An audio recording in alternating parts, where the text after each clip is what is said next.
Photo लगी।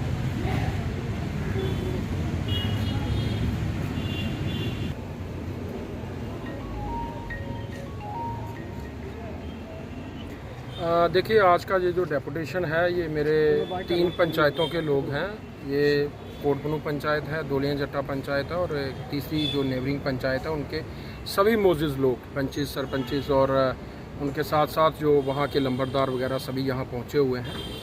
हम आज एक बड़ा ही गंभीर मसला लेके डीसी साहब के पास पहुँचे थे, क्योंकि पिछले 10 दिनों से आप कवर कर रहे हैं कि उच्च दरिया में जो इस वक्त कहर मचा हुआ है वो आप लोग बड़ी अच्छे तरीके से उसको कवर कर रहे हैं। काफ़ी नुकसान हो चुका है, 700-800 कनाल के करीब ज़मीन जो है वो इस वक्त बह चुकी है और मकान भी काफ़ी उसकी फ्लड की चपेट में आ चुके हैं।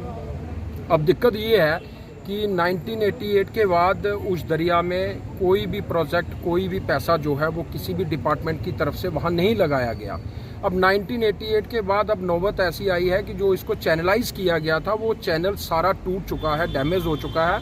और पिछले 2 साल पहले उसने छब्बेचक में जाके वो चैनल टूटा था तो छब्बेचक में पानी घुस गया था।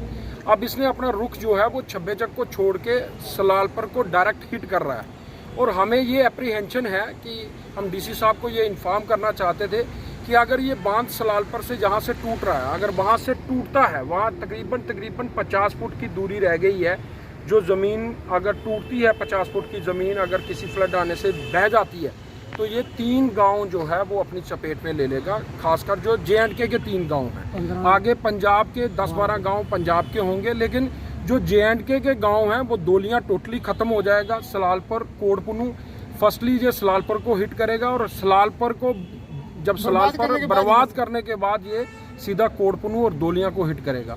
तो ये आज हम डीसी साहब को इन्फॉर्म करने आए थे कि इसके लिए अगर कोई इमीडिएट अगर कुछ हो सकता है तो वो करें, अदरवाइज़ ये बहुत बड़ा नुकसान हो सकता है। क्योंकि एडमिनिस्ट्रेशन ने अभी तक इतना सीरियस नहीं लिया है इसको। वो इसलिए नहीं लिया है कि अभी तक सिर्फ एग्रीकल्चर ज़मीन का नुकसान हो रहा था, तो जो भी कंसर्न डिपार्टमेंट थे, एजेंसीज थी, वो इसको इतना लाइटली ले रही थी कि चलो ज़मीनें जा रही हैं, कोई दिक्कत नहीं है। लेकिन अब आज फाइनली हम उनको बताने आए थे कि अगर इसके लिए कुछ इमीडिएटली कोई नहीं किया गया कुछ, तो मुझे लगता है कम से कम भी 15,000 लोगों की ज़िंदगी जो है वो खतरे की चपेट में है।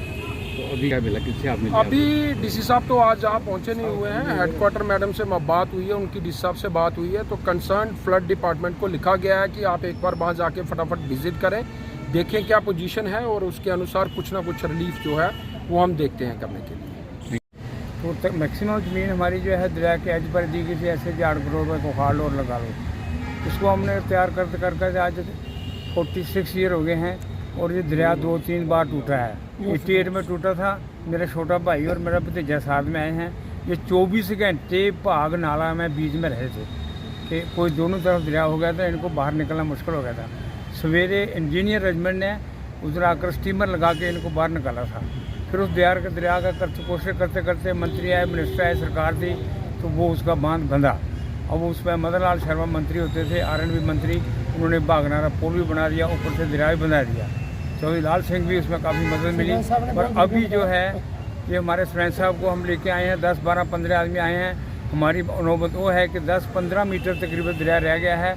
अगर वो उस दरिया को स्क्रैप करता है तो इसका मतलब क्या है कि हमारे 3 विलेज तो बिल्कुल ही फिनिश रहते हैं। घर और ज़मीन और खेती पूरी ख़त्म हो जाएगी। हम किसके पास जाएंगे? आपको पता है कंडीशन क्या है ज़िम्मेदार की। 3 महीने हुए ज़िम्मेदार ने मट्टी में घुसे हुए, अगर उसकी दानी बह गया तो क्या खाएगा वो?